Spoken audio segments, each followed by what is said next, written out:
Hi, my name is Alejandra and I'm the art director at the Andrea Studio. The Andrea Studio was founded in Madrid, Spain in 1983, and we are dedicated to the creation of sculptures and dioramas.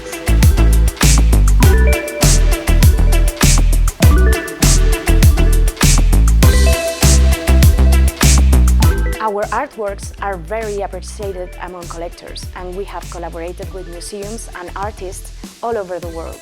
We are specialized in ultra-realistic sculptures.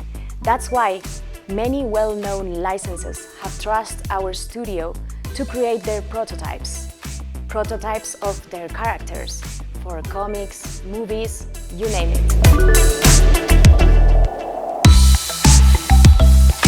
We have always challenged the traditional idea of art.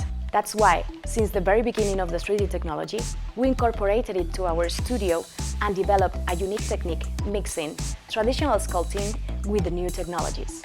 This led to the creation of crypto art, where past and future come beautifully together.